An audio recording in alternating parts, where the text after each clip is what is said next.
Alors, on va démarrer. Et justement, le sujet aujourd'hui, c'est l'expérience collaborateur. Je ne sais pas si c'est un terme que certains d'entre vous ont déjà entendu. Peut-être que vous avez entendu parler d'expérience salariée, d'expérience candidat. On va parler de tout ça. On va voir un peu ce que ça veut dire et pourquoi on a parlé d'expérience collaborateur. Et puis, ce webinaire, finalement, on l'a sous-titré « Motivé, épanoui sans baby-foot ». Moi, j'aime bien ce titre-là. Parce que c'est une question qui peut se poser, parce que finalement, à chaque fois qu'on vous montre les entreprises où ça se passe bien, où les gens sont engagés, où les gens sont contents, c'est une entreprise qui quelquefois se ressemble avec un baby-foot dans le fond. Vous voyez, c'est les reportages que vous voyez, soit pour mettre ça en avant, soit pour se moquer un peu de l'esprit des startups, mais je pense que vous voyez tous le type de reportage auquel je peux penser. Donc la question se pose, est-ce qu'on peut être motivé, est-ce qu'on peut être épanoui sans baby-foot, et qu'est-ce que vient faire l'expérience collaborateur là-dedans? C'est à ça qu'on va répondre. Mais avant de répondre, vous n'allez pas y couper, c'est un webinaire, je vous fais un petit instant réclame pour vous dire qu'on est Vacom et que Vacom, c'est quoi? Vacom, c'est une entreprise qui s'occupe des relations et des ressources humaines avec 6 activités que vous pouvez voir, le conseil, la formation, le recrutement, l'évaluation, orientation professionnelle, coaching et conférences. Et puis Vacom, surtout, c'est 40 implantations sur toute la France avec des franchisés dont certains sont parmi nous et je les en remercie. Des gens qui sont tous très motivés, avec qui il est très agréable de travailler au quotidien. Donc voilà, n'hésitez pas, on a 90 professionnels partout et ça grossit encore. Donc, bon, je pense que beaucoup connaissent Vacom et si vous ne connaissez pas, n'hésitez pas, vacom.fr, vous aurez plein d'infos. Et puis comme je suis un garçon poli, je vais me présenter moi, parce que c'est écrit équipe Borézo, mais ce n'est pas mon vrai nom. Donc je m'appelle Guillaume Lenné, et très rapidement mon CV, mais au-delà d'être poli, ça va avoir sa petite importance par rapport à ce dont je vais vous parler. Mon diplôme d'origine, c'est formateur bureautique et TIC, comme ça s'appelait à l'époque, donc les technologies de l'information et de la communication. En gros, ça veut dire que sur Office, je me débrouille et que je sais à peu près ce que c'est qu'Internet. Et évidemment, comme beaucoup d'entre nous, j'ai un diplôme d'un métier que je n'ai jamais exercé. J'ai jamais été formateur bureautique, j'ai fait un peu de formation, mais pas du tout sur ces sujets-là. Et puis finalement, j'ai dérivé, je suis parti sur la partie publicité parce que j'étais embauché par un de mes clients, parce qu'étant étudiant, je faisais des sites internet parce qu'il fallait arrondir les fins de mois. Je suis retourné vers le web et j'ai beaucoup travaillé en web marketing et en transformation digitale pour beaucoup d'entreprises. Et je fais une petite pause là parce qu'en fait, je suis arrivé dans une entreprise dont on était une cinquantaine et petit à petit, j'ai pris la direction marketing. Au début, on était 5. Quand je suis parti, on était 17. Et en gros, toutes les erreurs qu'on peut faire en tant que manager, je les ai fait. Ce qui m'a amené à beaucoup m'intéresser au management et aux effets sur les collaborateurs. Et puis surtout, je vous l'ai dit, on travaille en transformation digitale. Et systématiquement, ce qui faisait qu'un projet fonctionnait ou ne fonctionnait pas, ce n'était pas le montant du projet, ce n'était pas la taille des équipes, ce n'était pas est-ce qu'il y avait des clients, est-ce que le produit était bon ou autre, c'était comment les équipes de nos clients allaient être gérées. Avec le cas classique qui est, quand on travaille en e-commerce, j'ai un magasin, je voudrais ouvrir un site e-commerce, mais vous ne le dites pas à mon équipe parce qu'ils vont prendre ça pour de la concurrence et ce n'est pas bon. Ou alors les entreprises qui avaient l'équipe digitale à côté et qui ne devaient pas trop se mélanger aux autres. Et ça, on pouvait être sûr à 100% qu'on allait se planter. Résultat, moi, je me suis beaucoup intéressé aux thématiques, évidemment, de l'expérience collaborateur, de la marque employeur, et vous allez voir qu'il y a un lien. Tout ça mis en relation avec ce que je connaissais déjà, donc à savoir le web marketing, le management et autres. On a monté une start-up qui s'appelait Qdify, qui est un logiciel assistant manager. Et finalement, on s'est regroupé avec Vacom, qui a récupéré les actifs de Qdify parce qu'on était très proches et que ça nous permettait d'aller plus vite. Et aujourd'hui, me voilà responsable produit chez Vacom. Bref, voilà pour l'introduction. Mais c'était important parce qu'en fait, ça me permet de vous dire que moi, mon profil, il est un petit peu borderline entre une partie marketing, web marketing, client et une partie plus RH et management. Et vous allez voir que l'expérience collaborateur, on est un petit peu là-dessus. Maintenant qu'on a dit ça, c'est quoi l'expérience collaborateur? Et oui, vous êtes venus pour ça. Alors, certains d'entre vous vont peut-être le savoir, mais le but, c'est quand même que je vous aide à y voir plus clair. Et je vais un peu vous décevoir, il n'y a pas de définition parfaite ou bien établie de l'expérience collaborateur et il n'y a pas de méthode parfaite non plus. Mais je vous promets que vous allez repartir avec un certain nombre d'éléments qui vont vous permettre de vous poser les bonnes questions et qui vont vous permettre de travailler votre expérience collaborateur. C'est ma promesse. On pourra en discuter à la fin, mais vous allez voir, je vais vous donner toutes les clés qui vont bien pour pouvoir démarrer ce travail. Donc, c'est quoi l'expérience collaborateur? Je vais même essayer de vous donner une petite définition par rapport à ça. En gros, l'expérience collaborateur, c'est tout ce que le collaborateur va vivre avec l'entreprise, avec l'organisation tout au long de sa vie. Voilà, c'est ça l'expérience collaborateur. Donc évidemment, il y a des interactions, il y a des usages, il y a des rituels. Vous vous doutez bien qu'on va toucher à des notions de culture d'entreprise, qu'on va toucher à des notions de comment ça se passe dans l'entreprise, donc un petit peu de management, de la vie et autres. Et puis, je vous l'ai mis dans cette définition-là, mais moi j'aime bien et je trouve que c'est un point important aussi des émotions. À ne pas confondre évidemment les émotions et les sentiments, qui sont des choses complètement différentes, mais évidemment que l'entreprise, c'est aussi des émotions et que ça doit être pris en compte, et que les collaborateurs, tout ça, le vivent. Et je vous l'ai dit, mon profil, il est un petit peu marketing et RH, et en fait, l'expérience collaborateur, finalement, c'est aussi ça. Vous avez peut-être déjà entendu le terme marketing RH.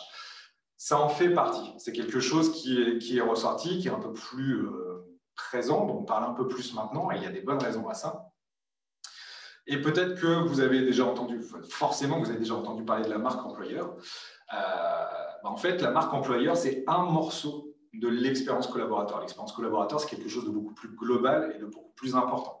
Quand on parle, par exemple, d'intégration, d'onboarding, ça fait partie de l'expérience collaborateur. Quand on parle de marque employeur ou autre, effectivement, ça en fait partie aussi de tout ce travail qui est fait en fidélisation, en communication et autres.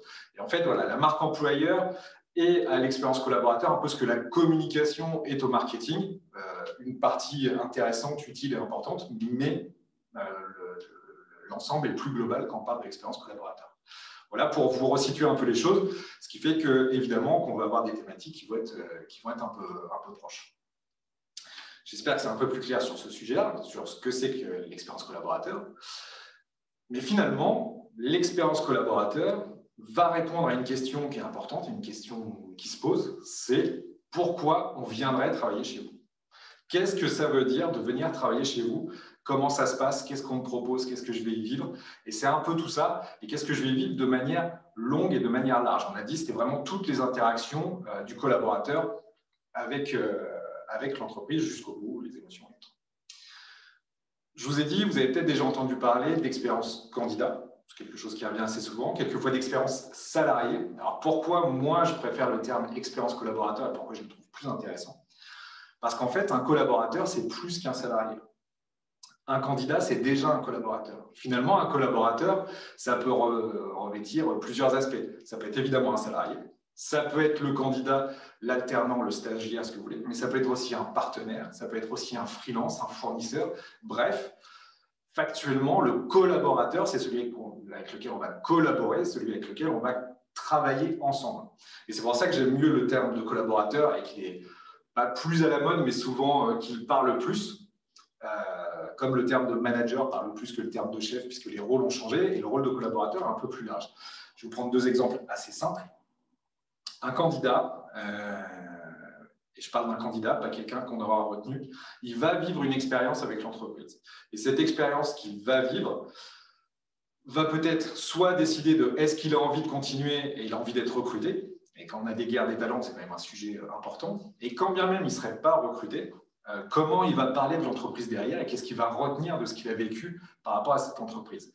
Je ne vous refais pas l'article sur tous les moyens qu'ont aujourd'hui les collaborateurs de s'exprimer, mais c'est quelque chose d'important et c'est quelque chose qu'il faut prendre en compte. Et je parle de s'exprimer en dehors de l'entreprise, des Viadeo, des Glassdoor, ce genre de choses. Autre exemple, vous pouvez très bien avoir un freelance qui va travailler avec l'entreprise pendant longtemps. Factuellement, il ne fait pas partie de l'entreprise, mais il vit tellement l'expérience collaborateur que c'est important qu'il soit un petit peu picousé, qu'il puisse comprendre et qu'on ait pris en compte ce qu'il allait vivre. Et puis, il y a un dernier cas sur lequel on pourra revenir, mais que je trouve important, ce sont les gens qui s'en vont. Ce qu'on appelle, par exemple, dans les écoles, les alumni. Et ça, c'est super important. Il y a peu d'entreprises qui, aujourd'hui, font attention à la manière dont les gens s'en vont. On parle d'onboarding, d'intégration, mais on parle très peu d'offboarding et de départ et de transmission autre. Et de ce que ça donne derrière et de à quel point ces gens-là peuvent être des ambassadeurs, des sponsors et peut-être les meilleurs recruteurs. Et ce n'est pas parce qu'ils sont partis, ils sont peut-être partis pour des bonnes raisons, ils sont peut-être partis parce que le projet ne leur plaisait plus, ils sont peut-être partis parce qu'ils avaient des ambitions de créer une entreprise. Ce n'est pas parce qu'ils sont partis qu'ils n'ont plus de rapport avec l'entreprise. Et là aussi, pour vous donner un exemple très simple, moi je connais une entreprise qui, tous les ans, fait un barbecue, son barbecue, bon, pas en 2020, mais fait son barbecue annuel avec tous ses salariés, tous ses collaborateurs, et il invite les anciens collaborateurs, ceux qui sont à la retraite, ceux qui sont partis, qui ont monté des boîtes. Et ça marche du feu de Dieu. Parce qu'ils ont l'occasion de discuter, d'échanger, de s'apporter des tas de choses qu'ils ne pourraient pas s'apporter autrement. Il y a de l'apprentissage, il y a beaucoup d'informels, il y a du fait d'avoir des sponsors, il y a des résolutions de problèmes, il y a des discussions autour des clients. Et vous voyez, ça, c'est une des pratiques de l'expérience collaborateur, de comment on peut ajouter quelque chose pour que le collaborateur vive quelque chose de bien, y compris une fois qu'il est parti. Voilà pour la définition, voilà sur ce qu'on veut dire quand on parle de collaborateur. Maintenant, je vous ai promis que j'allais vous donner un petit peu de tactique, un petit peu de choses sur comment le travailler. Avant ça, je voudrais qu'on fasse un point sur pourquoi on parle de l'expérience collaborateur et pourquoi on en est arrivé à ce niveau-là et à ce moment-là. Vous allez voir que ce n'est pas anodin et que ça permet de mieux comprendre. Alors, beaucoup des gens qui sont inscrits sont déjà un peu sensibles aux RH, aux relations humaines et autres. Ce n'est pas le cas dans toutes les entreprises par rapport aux différentes populations et c'est bien aussi d'avoir un peu de recul et de comprendre d'où ça peut venir, cette fameuse expérience collaborateur. Et vous allez voir qu'on va faire un petit bond en arrière pour deux choses. Et le premier, c'est 2008 et c'est la crise. Alors, je pense que tout le monde voit à peu près de quoi je parle quand je parle de la crise de 2008. Qu'est-ce qui se passe? Problème avec des emprunts toxiques, les banques tombent, un domino, il y en a une qui tombe, les autres tombent avec. Et ça veut dire un certain nombre de choses. Ce que ça veut dire, c'est déjà, qu'on le veuille ou non, on est dans un monde mondialisé, il y a un certain nombre d'insécurités ou de peurs qui s'exprimaient déjà et qui sont accélérées, c'est-à-dire que quand il se passe quelque chose dans une banque aux États-Unis, évidemment que ça a une répercussion en France et dans les autres pays, parce que tout le monde a des billes partout. Ça, je ne vais pas dire que ça date de 2008, et évidemment qu'il y a eu des crises avant 2008, mais celle-là est arrivée à l'intersection de plusieurs choses. Donc, ça accélère un certain nombre de choses. Et ce que ça a eu aussi d'autres comme valeur, c'est que ce soit des très gros qui puissent tomber du jour au lendemain. Je pense que beaucoup des gens qui ont vécu la crise de 2008 ne pouvaient pas s'imaginer que du jour au lendemain, une banque, une grosse banque, une banque qui existait depuis des centaines d'années, si je ne dis pas de bêtises, puisse disparaître du jour au lendemain. Bref, de toute façon, quand il se passe une crise, et on en sait quelque chose, il y a toujours des remises en question et il y a toujours des recherches de ce que ça veut dire et de on en fait quoi. Et on en fait quoi? Finalement, vu qu'il n'y a plus d'entreprises qui peuvent vous proposer une carrière linéaire, il n'y a plus d'entreprises qui peuvent vous assurer de manière sûre et certaine qu'elles ne fermeront pas, que vous allez pouvoir y rentrer et sortir à la retraite ou autre, ce qui était, on parle de 2008, il n'y a pas 50 ans avant, même s'il y a déjà eu des crises du pétrole ou autre dans les années 80 et les années 90, je veux dire, le côté plein emploi et le côté j'y rentre à un certain âge et je vais y ressortir à ma retraite, c'était encore assez présent. Là, c'est complètement mort. On le savait, on s'en doutait, mais c'est complètement mort. On sait qu'il va falloir se former, on sait qu'il va falloir changer. Et ça provoque un certain nombre de choses. Et parmi les premières choses, et on en retrouve un petit peu des bouts aujourd'hui, il y a la question de qu'est-ce que j'attends finalement de mon job? Et si je vous fais la version un peu plus mal polie, mais qui est quand même ce que beaucoup se disent, c'est une vie, c'est court, ils ne peuvent pas m'assurer ma carrière. Est-ce que c'est vraiment avec ces gens-là que j'ai envie de passer mon temps? Est-ce que c'est avec ces cons-là que j'ai envie de m'emmerder? Et c'est ça qui se passe pour beaucoup. Beaucoup se posent la question, de toute façon, il y a une crise, l'entreprise ferme. Alors évidemment, il y a des gens qui cherchent du travail parce qu'il faut un salaire, il faut s'en sortir. Mais il y a beaucoup de remises en cause de c'est quoi le modèle et de à partir du moment où tout peut s'écrouler, qu'est-ce que je vais faire et qu'est-ce que je vais chercher. Et ça, on est sur 2008. Et le deuxième point, on est à peu près sur les mêmes dates, c'est la maturité technologique. Alors, vous voyez, sur la photo d'illustration que j'ai pu vous mettre, vous avez un petit peu de matériel. Vous avez un ordinateur, vous avez un téléphone, vous avez une tablette, un appareil photo. Bon. Aujourd'hui, avec ça, on est capable de monter une entreprise. Et on est capable de monter une entreprise vite. Et ça, c'est un gros changement. Le droit d'entrée à la technologie, le droit d'entrée assez bas, change beaucoup de choses, parce que ce qui faisait qu'avant, on pouvait créer une entreprise où on pouvait se lancer, ça restait quand même souvent globalement l'argent. Je ne vais pas dire qu'aujourd'hui, l'argent n'est plus un problème, mais se lancer ou avoir une activité à côté et tester des choses, c'est beaucoup plus possible. Et ça veut dire que ça change aussi le regard qu'on a sur l'entreprise, ça change le fait de se dire « je vais essayer d'innover au sein de mon entreprise », peut-être que je peux me lancer à côté, je peux avoir mon activité à côté, si on ne me laisse pas la possibilité de la développer dans l'entreprise. Donc ce niveau de droit d'entrée beaucoup plus bas, il change la perception, il change la création des entreprises, il accélère tout un tas de choses. et les gens se sentent plus capables. Vous faites le test, alors ça dépend des promos, mais quand vous donnez des cours à des étudiants, vous faites le test et vous avez les 2/3 qui vous disent qu'un jour, ils vont montrer leur entreprise ou qu'ils vont avoir au moins leur activité. Ils ne savent pas de quoi, ils ne savent pas pourquoi, ils ne savent pas comment, mais ça, c'est logique. Vous auriez fait le test il y a peut-être 20 ans, je pense qu'il y avait beaucoup moins d'entrepreneurs. À la fin des années 90, quelqu'un qui lançait sa boîte quand il avait 18 ans, c'était plutôt parce qu'il était en échec scolaire, pas parce que c'était son idée de vie. Donc, ça change des choses. L'autre point avec la maturité technologique, c'est que avant, et je ne vous parle pas d'une époque si vieille, hein, Internet, c'est pas si vieux, les smartphones, tout ça, c'est pas si vieux. Mais avant, quand vous vouliez du bon matos, quand vous vouliez un bon ordinateur, quand vous vouliez un bon téléphone, quand vous vouliez l'imprimante qui allait taper ou le logiciel qui était super solide, où est-ce que vous aviez ça? Vous l'aviez au travail, vous l'aviez au boulot. C'était là qu'on avait le bon matériel, un ordinateur, c'était même quelquefois difficile d'en avoir un à la maison, d'avoir une super imprimante, ce genre de choses. Aujourd'hui, non seulement c'est plus vrai, vous pouvez avoir une imprimante 3D chez vous sans aucun problème, mais le rapport de force s'est même inversé. Aujourd'hui, la plupart d'entre nous ont au travail des logiciels ou du matériel moins bons, ou en tout cas qu'ils ressentent comme moins bons que ce qu'ils ont chez eux. Ça aussi, ça change beaucoup de choses parce que l'expérience collaborateur, c'est aussi quand même ce avec quoi on travaille. Je m'explique. On a tous à un moment travaillé dans une entreprise où on nous a filé l'ordinateur qui restait, on disait « Ah non, mais c'est nul, il n'avance pas, c'est un vieux crin-crin ». On a tous eu un vieux téléphone qui était abîmé, l'imprimante qui ne marchait pas bien.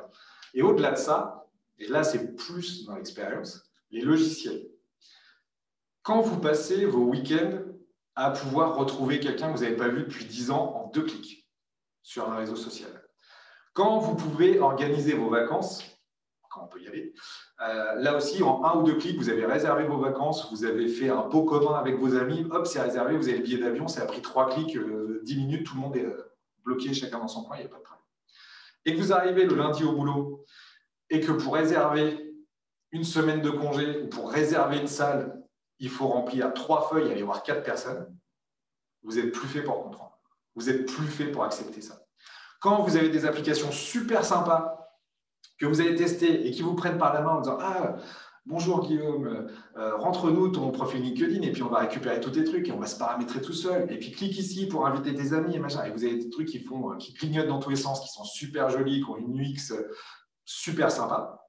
Et que vous arrivez au boulot et que là, vous utilisez un logiciel qui en gros ressemble à un tableau Excel en moche, c'est compliqué. C'est compliqué parce qu'on n'est plus habitué à ça et on ne comprend pas que dans l'entreprise soit comme ça. Alors, il y a d'excellentes raisons qui font que c'est comme ça dans l'entreprise. Des raisons d'investissement, des raisons de sécurité, etc., etc. Il n'empêche que quand votre expérience personnelle ou votre expérience à la maison est supérieure à votre expérience professionnelle, vous avez du mal à le comprendre. Vous avez du mal à comprendre pourquoi, au boulot, alors que c'est censé y avoir plus de moyens, vous avez des trucs moins bien que chez vous. Et ça change le logiciel de beaucoup de gens. Et puis, le dernier point avec la maturité technologique, ce sont les réseaux sociaux. Je vous ai dit, la crise, on parle de 2008. Les réseaux sociaux, on est à peu près sur les mêmes dates. L'essor de Facebook et autres, même s'il y avait MySpace avant, on est à peu près en 2007. Instagram, on est à peu près 2007-2010, on est sur ces eaux-là, avec le développement. Et on passe d'un web 1.0, qui est un web de portail.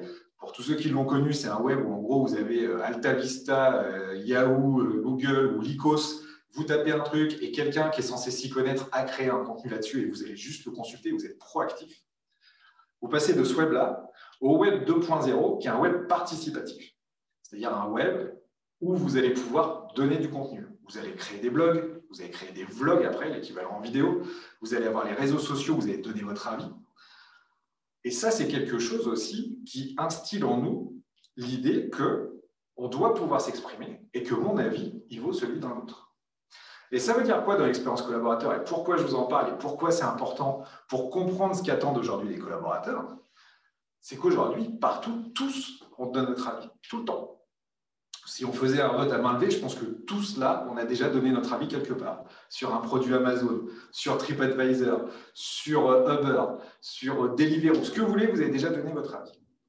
Et non seulement vous avez donné votre avis, mais en plus, on vous le demande. Ceux qui ont très bien compris ça, ce sont les marques. Les marques, elles parlent de communauté. Elle parle de vous comme des ambassadeurs. Elle vous demande qu'est-ce qu'on pourrait faire pour améliorer, participer, liker notre page, échanger avec nous, expliquer. Donc, on vous demande votre avis, vous êtes important, vous pouvez participer, vous pouvez apporter plein de choses, on vous écoute, on vous sollicite. Et quand vous arrivez au boulot, non. Quand vous arrivez au boulot, au mieux, vous avez une boîte à idées. De temps en temps, on vous fait un petit sondage de feedback où on vous fait un petit baromètre social pour savoir comment ça va. Mais alors que la plupart d'entre nous va se dire « Mais non, mais moi, je les connais, les améliorations qu'il faut. Je sais ce qu'il faut au boulot, je le vis au quotidien, c'est moi qui m'occupe des clients, je les ai tous les jours, donc demandez-moi, moi je sais. » Beaucoup ont la sensation qu'ils ne peuvent pas s'exprimer ou qu'ils ne peuvent pas s'exprimer de la même manière. Et là aussi, il y a des bonnes raisons. Et là aussi, il y a des bonnes pratiques. Mais quand tout au long de la journée, on peut s'exprimer sur tout et n'importe quoi, liker, se retrouver avec un esprit de communauté ou qu'on nous donne l'impression d'avoir un esprit de communauté, parce que pour beaucoup, c'est du marketing, et qu'on ne peut pas le faire au travail, c'est compliqué. Et du coup, on se retrouve avec des gens qui, entre guillemets, vont avoir un conglomérat de qu'est-ce que j'attends de mon travail ? Parce que je sais que ça ne va pas durer tout le temps, parce que je sais qu'il va falloir que je progresse, parce que je sais que c'est peut-être que pour un temps et que ça peut s'écrouler, et que beaucoup ont la sensation que des chiffres. Et puis, je vis des expériences à la maison qui maintenant sont au top. Et en plus, on me valorise, alors que j'ai la sensation de moins l'être dans mon travail ou autre. Et tout ça, ça fait que l'expérience collaborateur, forcément, le sens, les envies, les besoins, ça ressort beaucoup plus. Je vous en rajoute une petite. Alors là, je pense que je ne vais pas faire beaucoup de détails là-dessus. Mais quand vous rajoutez une crise, et effectivement, à chaque crise, il se passe des choses. Quand vous rajoutez 2020, tout ça, ça accélère encore tout ce qu'on a dit avant. Alors, si vous me demandez qu'est-ce que 2020 a changé en termes d'expérience collaborateur ou en termes de travail, je serais assez incapable de vous le dire parce qu'on vit encore les effets. Donc, c'est difficile de le deviner. Mais il y a quand même 3 choses dont on est à peu près sûr qu'elles vont rester et qu'elles posent des vraies questions et qu'elles posent des vraies questions sur l'expérience collaborateur et sur ce que vit un collaborateur. La première, c'est le télétravail. Alors, le télétravail, effectivement, est devenu plus logique, est devenu quelquefois demandé. Les gens ont été obligés de s'équiper pour être en télétravail.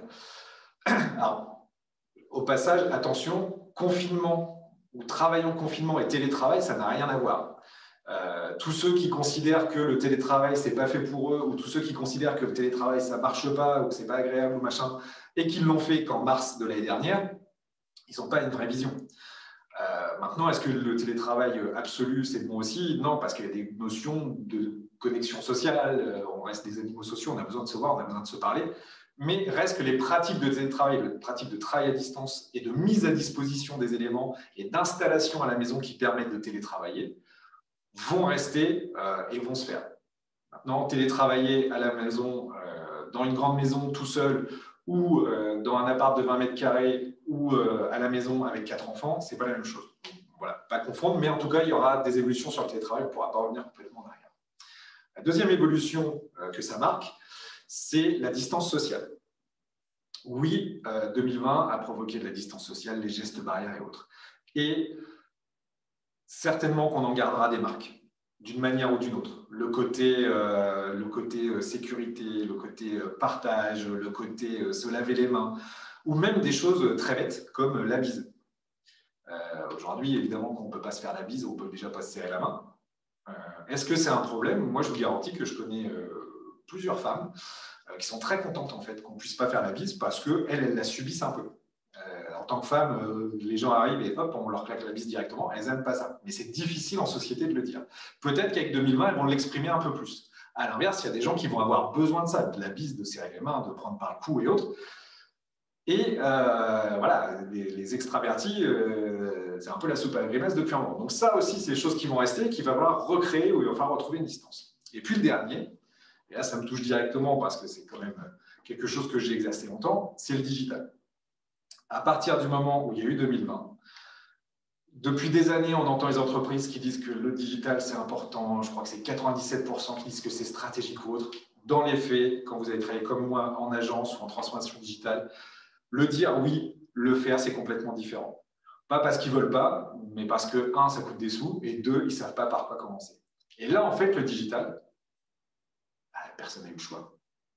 Et on estime qu'on a gagné 5 ans entre le télétravail, les outils, le fait de se dire « Ah oui, en fait, quand on me proposait du cloud ou des choses comme ça, c'était pour que je puisse bosser de l'extérieur et que je puisse récupérer tous mes dossiers quand je ne suis pas au bureau. Ah, en fait, c'est pratique. Le digital, ce n'est pas juste avoir Facebook ou un site. » Ça change beaucoup de choses. Aujourd'hui, regardez ce qu'on fait. On fait un webinaire, on utilise Zoom. Teams, c'est devenu l'outil à la mode que tout le monde connaît, que tout le monde a. Je vous rassure, il y a 1 an et demi, Teams, c'était nul. Personne ne connaissait, personne n'utilisait. Pourquoi ça a grossi d'un coup? Parce que tout le monde est équipé en Microsoft Office et que tout le monde est passé sur Teams. Résultat, Teams est en train de ramer pour finalement essayer de récupérer des fonctionnalités qu'il y a déjà depuis longtemps sur Zoom. Et l'année dernière, Zoom, le problème, c'est qu'il y avait des failles de sécurité, on ne pouvait inviter personne parce qu'il y avait des entreprises où ils n'acceptaient pas d'avoir Zoom. Donc tout ça, ça a été obligé de se mettre en place. Le meilleur exemple que je puisse vous donner, c'est que je pense que si en février de l'année dernière, vous avez dit, vous allez voir, en 2 semaines, l'éducation nationale va se réinventer et va faire tous ses cours à distance, personne ne l'aurait cru, on aurait tous bien rigolé en disant oui, l'éducation nationale, super. Alors, je ne dis pas que ça a été bien fait partout, je ne dis pas que c'est parfait, reste que ça a quand même évolué super vite et que ça a changé les pratiques de beaucoup. Mais encore une fois, ça va changer, on ne peut pas encore savoir exactement ce que ça va donner, mais ça, bien sûr, que ça a une grosse influence sur l'expérience collaborateur et que ça en fait une thématique encore plus d'actualité que ça ne l'était avant. D'autant qu'aujourd'hui, la plupart des bureaux ressemblent à ça. Il va falloir un peu trouver ce que ça veut dire, le flex office ou pas, le contact ou pas. Et là, il n'y a pas de solution miracle. Il va falloir s'adapter à chacun. Il va falloir savoir ce que les collaborateurs veulent. J'écoutais l'autre jour une émission super intéressante avec Manuel Diaz et Pauline Deligno qui expliquaient des choses très différentes là-dessus. Donc certains qui disaient bah, nous, on a un peu bravé le truc et on a continué à être ouvert parce qu'on ne pouvait pas se passer les gens et je ne pouvais pas les abandonner dans leurs 15 mètres carrés à Paris. Voilà, ça, l'expérience collaborateur et s'adapter aux collaborateurs selon leur métier, c'est ultra important. Avant de terminer là-dessus, je veux juste vous rappeler une petite chose parce qu'on a parlé de mesurer, parce qu'on a parlé d'investissement. Évidemment que l'expérience collaborateur, il y a de l'engagement collaborateur avec.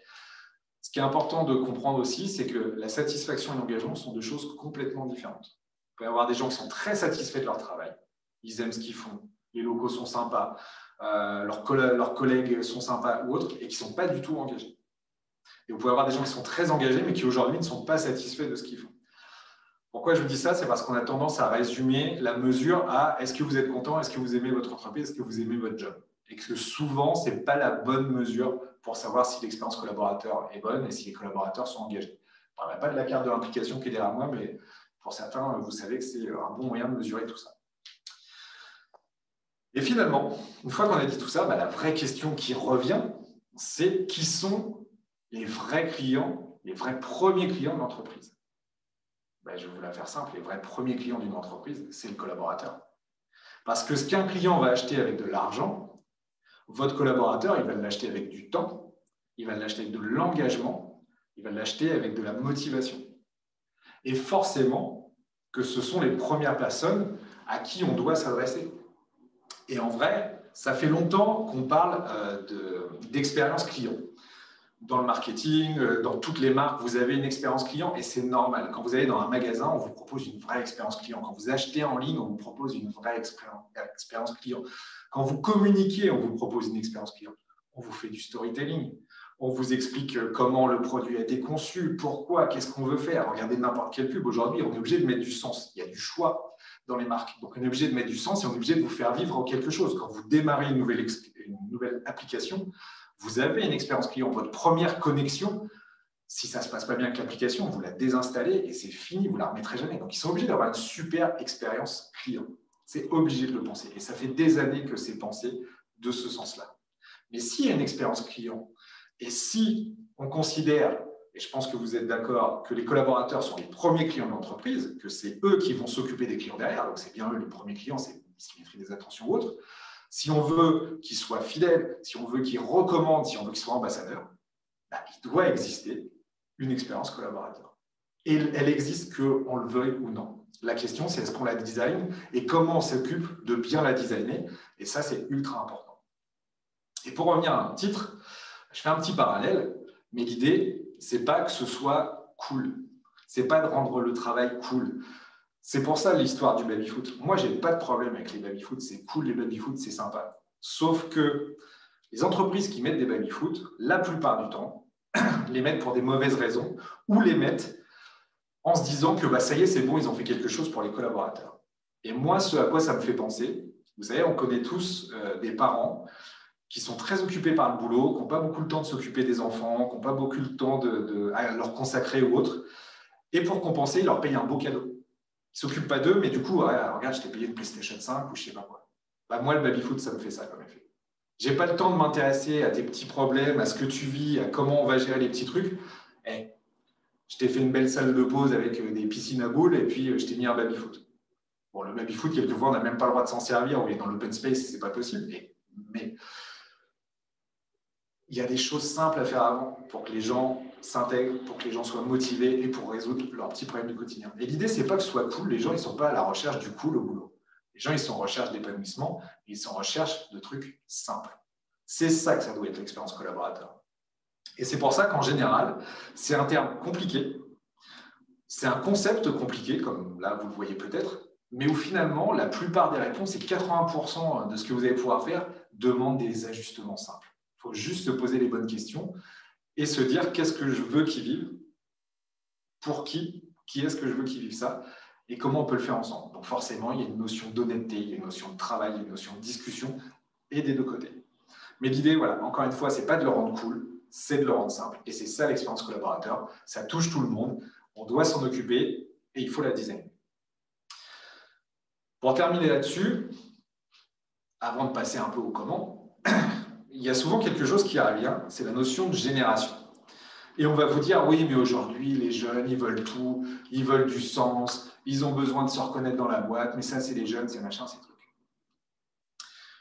Tout ce que je sais, c'est qu'aujourd'hui, les gens qui ont Bac+5, qui travaillent dans des grands groupes, mais qui en ont marre et qui s'en vont pour devenir bouchers, céramistes, éleveurs dans le Vercors, ou abandonnent leur métier de notaire, d'avocat, de consultant, ou je ne sais pas quoi, pour monter des boîtes ou pour devenir artisan, ce n'est pas des jeunes de 25 ans.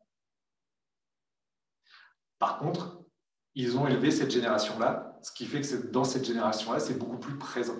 Les notions peut-être d'écologie, les notions de recyclage ou autre, ça aussi, ça fait partie de l'expérience collaborateur. Est-ce qu'on recycle ou pas?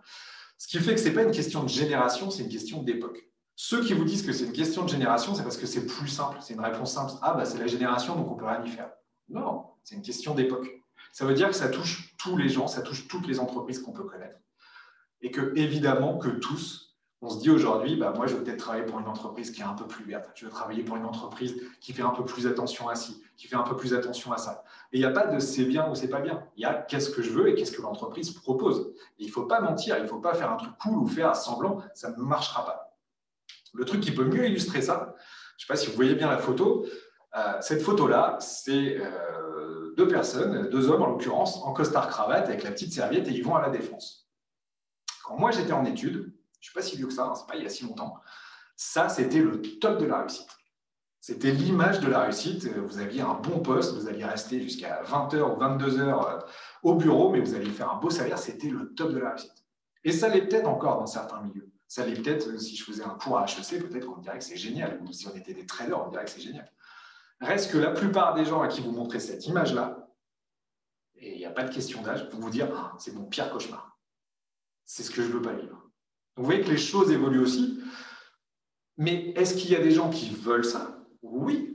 Et il faut leur designer une expérience et embaucher ces gens-là parce que ça va être les meilleurs dans votre boîte. Ça va être des gens qui vont bosser pour ça. Si ce que vous voulez, c'est faire de l'argent avec le pied dans la porte et autres, designer une expérience pour ça parce que vous allez attirer des profils qui correspondent à ça. Si vous dites, ouais, chez nous, on est green, on est sympa, et puis il y a un petit potager, en plus, on s'entend tous super bien, mais qu'en fait, ils vivent une réalité qui n'est pas ça, il y aura une grosse dissonance, et ça va être très compliqué. Alors là, le turnover, le management, tout ce que vous voulez, ça va être l'enfer. En gros, vendez pas du bonheur. Ce que les collaborateurs ont besoin, c'est de la confiance. Ils ont besoin de sincérité plus que du bonheur. Le bonheur, il ne dépend pas du travail. C'est du plus. Et en plus, cette histoire de bonheur au travail, pourquoi moi j'aime pas ça et pourquoi j'y crois pas, c'est que ça met une pression sur les entreprises. C'est hyper culpabilisant, c'est surresponsabilisant. Il n'y a pas d'entreprise qui est responsable du bonheur de ses collaborateurs et il n'y a pas de poste de quelqu'un qui pourrait être responsable du bonheur des collaborateurs. Par contre, on peut s'occuper de leur bien-être, on peut s'occuper de leur épanouissement et on peut leur créer les conditions de la motivation. Ça, c'est l'expérience collaborateur. Évidemment, tout ça, on ne va pas se cacher derrière notre petit doigt. On a des entreprises, il faut qu'elles tournent. Et l'idée, c'est aussi que ça vous permet de recruter des gens, pas seulement sur le salaire, parce que quand on recrute des gens que sur le salaire, bah, quelque part, on a un peu des mercenaires et il y aura toujours quelqu'un pour payer plus cher. On les recrute aussi pour d'autres raisons. Et évidemment, il y a plein de victoires à obtenir. Meilleur recrutement, meilleure intégration, de l'innovation collective, de la symétrie de l'attention. Bref, je pense que la plupart d'entre vous sont déjà complètement opérationnels pour ça. On va passer à notre dernière partie qui est je suis bien gentil, mais maintenant, comment on fait? Comment on fait? Je vais vous donner quelques points clés. La première, c'est de comprendre c'est quoi l'expérience collaborateur, mais factuellement. L'expérience collaborateur, elle est en 3 dimensions. La première, elle est cognitive. C'est qu'est-ce qu'on va faire de mon cerveau? Est-ce que je vais apprendre? Est-ce que je vais me former? Est-ce que je vais avoir à réfléchir dans ma journée? Est-ce que je vais apprendre de nouvelles choses? Est-ce que je vais mettre en place qu'il faut que je fasse de la veille? Bref, comment on utilise mon cerveau? Comment on va me travailler à ce niveau-là? La deuxième, elle est sociale. Dans le social, il y a qui sont mes collègues, comment se passent les relations avec mes collègues, comment je suis managé, quelles sont les relations avec mon management, avec mon top management, la direction haute, quelles sont les relations avec les clients. Et là aussi, ça se design quand vous voulez. Moi, j'ai un exemple très précis d'une start-up où les gens étaient dans un open space, ils étaient tous au casque et il n'y avait aucun bruit. Et ils adoraient ça. Ils ne se parlaient pas de la journée, ils ne se parlaient qu'autant de pause, mais dans la journée, c'était interdit de se parler, ou alors ils se parlaient sur Slack ou autre. Et ils étaient au casque anti-bruit tous. Et ils étaient trop contents, ils adoraient. Moi, ça ne me fait pas envie, mais je comprends qu'il y a des gens qui ont envie de ça. Et c'est pour ça qu'il faut designer une expérience qui leur correspond. En tout cas, si c'est ce type de profil que vous voulez avoir. Et puis la dernière dimension, et on en revient un peu à ce qu'on va dire, elle est physique. Quels sont les outils? Qu'est-ce que je vais utiliser? Est-ce que mes bureaux sont loin? Est-ce que mes bureaux sont sympas? Est-ce qu'il y a une forêt à côté où je peux courir? Est-ce qu'il y a une douche?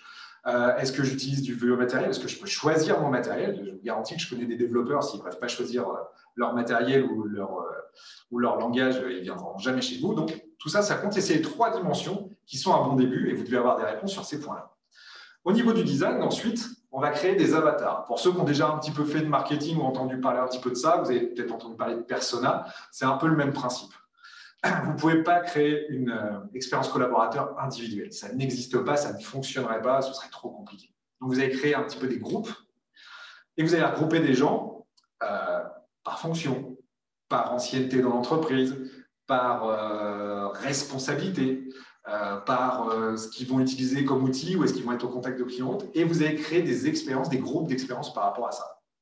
Évidemment, si vous prenez un opérateur de production qui vient d'arriver dans l'entreprise et que vous prenez un manager senior que vous êtes allé débaucher avec un chasseur de tête, vous n'allez pas designer la même expérience, ne serait-ce que dans l'intégration. Donc, c'est pour ça qu'on fait des avatars, pour avoir un petit peu des grandes lignes. L'autre point, et il est logique, c'est de définir votre proposition.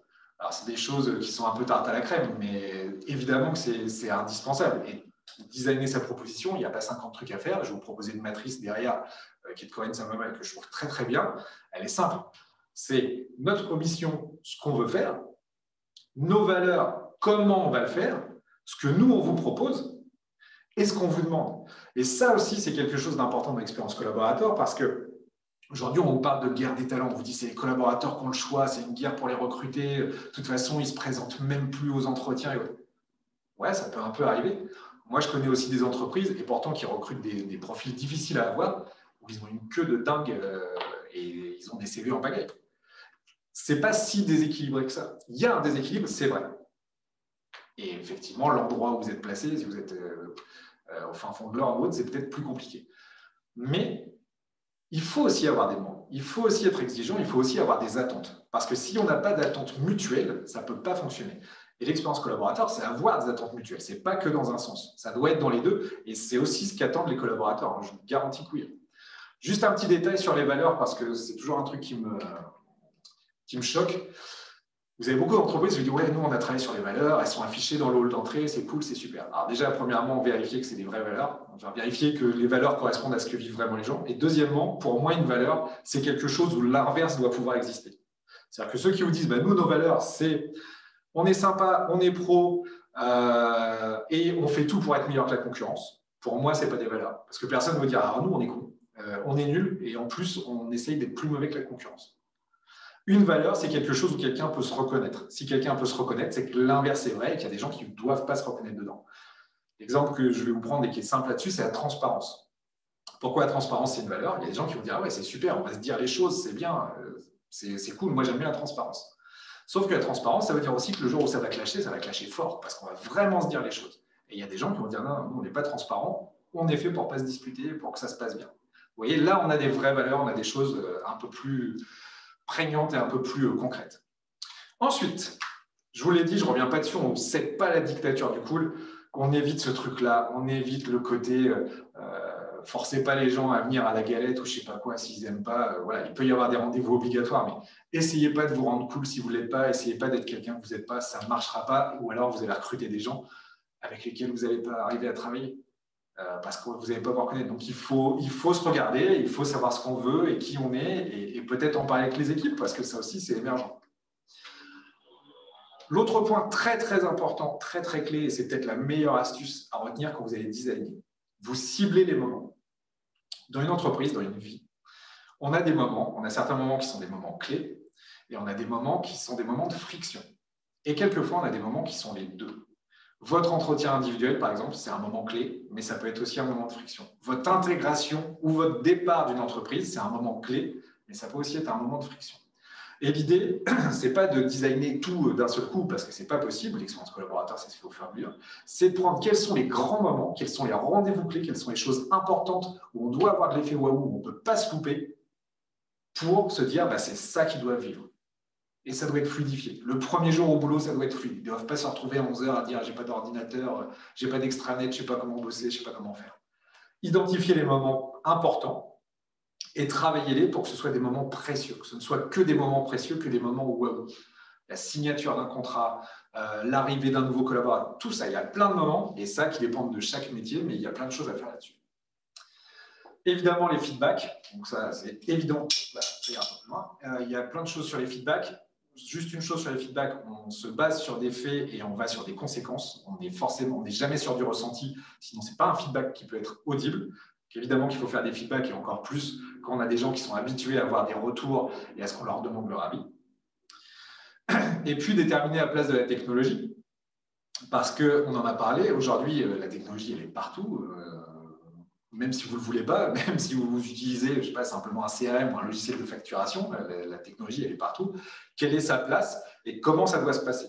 Et un exemple que j'aime bien là-dessus, c'est dans l'expérience collaborateur, avoir par exemple une politique qui dit après 18h, il n'y a plus de mail. Parce que ça évite les mails de celui qui l'a vu à 22 heures, qui met tout le monde en copie, et l'autre qui l'a vu à 22h30, mais qui a envie de montrer que c'est un bon salarié et qu'il est OK. Donc, il va juste répondre OK, mais il met tout le monde en copie, et puis vous arrivez le lendemain matin et vous avez un tas de mails qui ne vous servent à rien. Ça aussi, c'est de l'expérience collaborateur, parce que quelquefois, c'est de la pression qu'on met pour rien. En vrai, la plupart du temps, les mails qui partent après 18h et qui arrivent avant 7h30 ou 8h du matin n'ont pas d'utilité, ou pourraient arriver à 8h du matin et ça ne changerait rien. Tout comme une boîte mail, ce n'est pas fait pour être ouvert toute la journée. Si vraiment il y a un truc urgent, on va vous appeler ou vous envoyer un SMS. Mais ça, c'est à chacun de le designer parce que ça peut dépendre d'un métier. Évidemment que ce que je viens de vous dire, c'est un peu moins valable dans certains métiers où il peut y avoir des urgences. Je vous ai parlé de la mesure, donc évidemment, tout se mesure et il faut le faire intelligemment. Donc on évite les notes qui sont là pour se faire plaisir. Certains baromètres sociaux ou certains, êtes-vous satisfait de votre travail? Moi, celui que j'aime bien, que je ressors souvent, c'est le NPS. En gros, de 0 à 10, à quel point vous recommanderiez à quelqu'un de travailler chez nous? Et là, vous aurez quelque chose de franc, quelque chose qui va bien. Mais surtout, quand vous mesurez individuellement et collectivement. L'expérience collaborateur, je vous l'ai dit, oui, ça prend en compte l'individu, mais ça ne peut pas éviter le côté collectif. C'est indispensable au travail, on est tous ensemble. La confiance, c'est le point indispensable. C'est le rôle du manager aujourd'hui de créer de la confiance. Ce qui pose problème, c'est l'insécurité ou le sentiment d'insécurité. Pourquoi? Parce que qui dit insécurité dit que les gens vont supposer des choses. Et à partir du moment où ils vont supposer, ils ne supposeront jamais le bon truc. Et le meilleur moyen de manager, et la chose la plus importante aujourd'hui pour un manager, ce n'est pas de donner les tâches. C'est de réduire le risque d'incertitude ou d'insécurité. Et ça, il y a aussi des choses qu'on peut designer dans la transmission de l'information, dans le type de réunion, dans les feedbacks qu'on peut faire pour grandir sur cette confiance et la gagner, éviter de la perdre. Je vous rappelle, la confiance, on la gagne par goutte, on la perd par litre.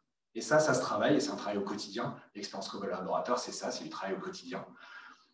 qui doit être fait ensemble, qui doit être fait en ayant un but, qui doit être fait en pensant à qui on s'adresse. Je termine là-dessus avec mes 5 petites astuces, les 5 points à retenir. 1, chaque voix compte, ce qui ne veut pas dire qu'on pourra faire tout ce que chacun dit, ce qui veut dire que la personne qui est à l'accueil et qui est le premier contact de vos clients avec votre entreprise est peut-être aussi importante que votre meilleur commercial.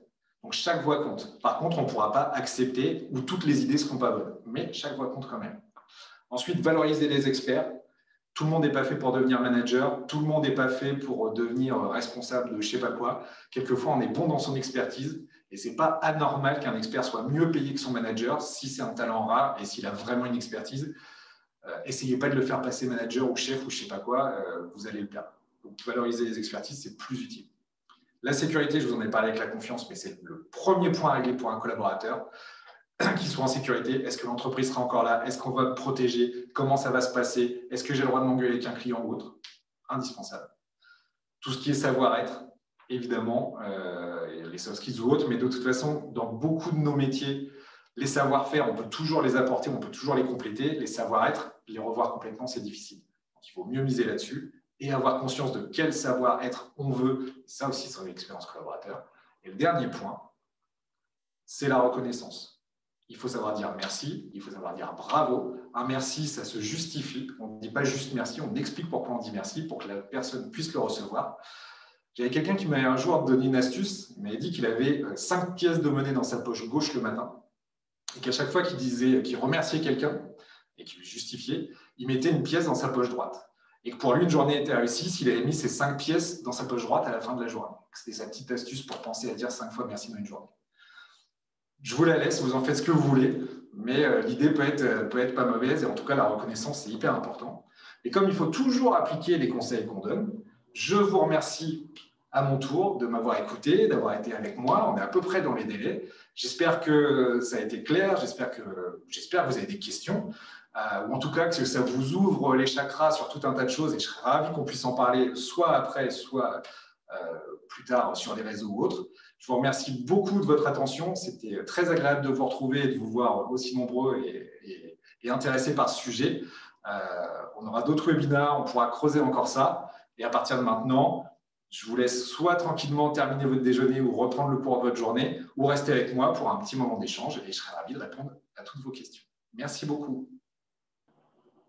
Alors, comme on a toujours du mal à poser des questions en webinaire, je vais vous en donner une qu'en général on me pose, mais plus quand c'est en mode conférence, c'est le rôle de qui? L'expérience collaborateur. Et c'est une excellente question parce que ce n'est pas si simple. Le problème, c'est que la direction se dit que c'est le rôle des RH. Les RH se disent qu'ils sont là pour faire de l'administratif la plupart du temps et que c'est les managers de proximité qui doivent s'en occuper. Et les managers se disent qu'eux, ils n'ont pas de pouvoir et que c'est le rôle de la direction de choisir. Et les collaborateurs attendent qu'il se passe quelque chose. La réalité, c'est qu'ils ont tous raison et tous tort. En gros, l'expérience collaborateur, ça doit se designer à plusieurs. Évidemment qu'il faut une remontée, il faut une capillarité au niveau des collaborateurs, au niveau des managers de proximité, si la taille de votre entreprise le permet. Évidemment que les RH ont un rôle à jouer dedans parce que souvent, c'est eux qui vont designer un certain nombre de process. Par contre, une chose est sûre, c'est que si le codir ou la direction ne s'implique pas un minimum dedans, ne réfléchit pas à qui ils veulent, pourquoi, comment ou autre, ça ne fonctionnera pas. Et c'est comme ça qu'on se retrouve quelquefois avec des gens qui sont déçus et qui arrivent dans une entreprise et qui se retrouvent en pleine dissonance cognitive entre la promesse qu'ils ont pu voir sur LinkedIn, sur les réseaux sociaux, sur tout un tas de choses, et ce qu'ils vivent vraiment, et ce qui se passe vraiment, parce qu'il peut arriver que la tête soit complètement déconnectée des pieds, et ça, c'est un peu problématique. Donc, que ce ne soit pas forcément la direction ou le pilote, parce qu'ils ont des choses à faire, mais en tout cas qu'ils se sentent concernés et qu'ils sachent qu'il y a un travail de fait dessus et qu'ils puissent le suivre. Donc ça, c'est ultra important. Autre chose, évidemment que ça demande de la diffusion, évidemment que ça demande de la pédagogie, c'est aussi pour ça que ça rejoint la marque employeur, et évidemment que si vous avez une belle expérience collaborateur, votre expérience client va en découler, et en plus, vous aurez des collaborateurs qui ont envie de faire plaisir aux clients. Si moi, je suis bien dans mon boulot et que j'ai la sensation qu'on s'occupe de moi, mécaniquement, je vais m'occuper des clients. C'est normal. Donc, au-delà de la guerre des talents et au-delà du recrutement, il faut aussi prendre ça comme un bon outil commercial parce que ça l'est. Et c'est pour ça que je trouve le concept plus intéressant et plus profond que la marque employeur, parce que la marque employeur a tendance à être vue que sur le côté communication et a tendance à être vue surtout sur le côté communication et recrutement. Et on peut vite tomber dans le « on va leur dire ce qu'ils ont envie d'entendre pour qu'ils arrivent ». L'expérience collaborateur, on ne peut pas mentir. L'expérience collaborateur, les gens la vivent. Et aujourd'hui, il y a trop de moyens de s'exprimer, malheureusement quelquefois à l'extérieur. Et ça, il faut bien en avoir conscience. Si les gens ne vous disent rien en interne, ils le disent en externe. Et quelquefois, on n'ose pas affronter les problèmes et on n'ose pas écouter ce qu'ils ont à dire, fondé ou pas. Mais s'ils ne le disent pas à vous, ils vont le dire autre part. Donc, dans votre expérience, vous devez aussi designer ces moments d'échange, ces moments de discussion, ces opportunités. Et surtout, qu'est-ce qu'on en fait? Tout ne nécessite pas de prendre une décision. Tout ne nécessite pas de revoir toute l'entreprise et de remettre à plat. Maintenant, ils ne disent pas non plus que des âneries. Ce qui est sûr, c'est qu'il faut les tenir au courant. Il y a une phrase que j'aime bien, c'est les gens ne sont pas obligés d'être d'accord avec tout, mais ils doivent comprendre pourquoi on fait les choses. Et vous avez beaucoup de collaborateurs qui sont un peu déconnectés, quelquefois, de ce qu'est la réalité de l'entreprise, de ce qu'est la réalité d'avoir de la rentabilité, de ce qu'est la réalité de mon rôle de collaborateur. Ah ben non, c'est le rôle des managers. Moi, ce n'est pas moi. C'est les managers qui vont décider. De toute façon, moi, je suis juste un collaborateur, je ne peux rien faire. Alors, c'est pas le sujet, mais quand même, je vais en parler parce que c'est un vrai truc. C'est ce qui fait que chez Vacom, on a créé une formation qui s'appelle Collaborateur 4.0, qui est une formation en présentiel ou en e-learning, mais qui est, moi, je trouve une vraie innovation intéressante parce qu'elle apprend aux collaborateurs ce que c'est que le rôle de collaborateur. Et ça, c'est pas mal parce que la plupart des organisations, en fait, on va former la direction, on va former les managers, on va peut-être s'intéresser un peu au RH, en espérant qu'après, ça ruisselle jusqu'aux collaborateurs. Mais est-ce que le collaborateur, on lui a déjà parlé de son rôle d'ambassadeur? Est-ce qu'on lui a déjà expliqué ce qu'on attendait de lui, ce qu'il pouvait vivre, ce qu'il pouvait faire? Non, c'est rare. Le cas classique, c'est « Ah, mais on met plein de choses sur les réseaux sociaux, mais les collaborateurs, ils ne partagent pas. » Ils ne partagent pas parce qu'on ne leur a jamais dit ou qu'on n'a pas préparé les contenus pour qu'ils puissent les partager, pour qu'ils puissent se les approprier. Donc là, c'est autre chose, c'est l'employé advocacy. Je suis désolé, c'est plein de termes anglais, mais c'est le collaborateur ambassadeur. Et ça aussi, ça se travaille. Et c'est pour ça que l'expérience collaborateur, c'est quelque chose de beaucoup plus global et quelquefois difficile à prendre en charge. Mais intéressez-vous à tout ça et reprenez un peu les points. Voilà, le côté avatar et cibler les moments déjà, vous ferez beaucoup de choses avec ça. Et puis bon, si ça n'a jamais été fait, évidemment, l'émission, les valeurs ou autres, mais vous aurez déjà une très belle base pour pouvoir vous exprimer, avoir des gens qui vont être plus engagés, qui vont peut-être s'y retrouver en termes de motivation. Il y en a d'autres qui ne s'y retrouveront pas, mais c'est le jeu. Et peut-être que c'est le bon moment pour en parler. Et vous verrez que d'eux-mêmes, après, ils prendront en charge et ils vivront et ils vous feront travailler toute cette expérience-là. Voilà, en espérant que j'ai complété et que ce soit un peu plus clair. J'ai plein de messages ultra positifs sur le chat. Voilà, vous m'avez rempli de bonheur pour ma journée. J'espère que ça vous a plu. Et j'espère que je vous retrouverai à une prochaine occasion. Prochain rendez-vous, 3e jeudi d'avril. On vous communiquera bientôt la thématique, mais vous verrez, ce sera quelque chose de très sympa. Je vous remercie beaucoup. Je vous laisse. J'avais promis qu'on arrêtait avant 14h, donc on est dans les clous. Et je vous souhaite une excellente journée. À bientôt.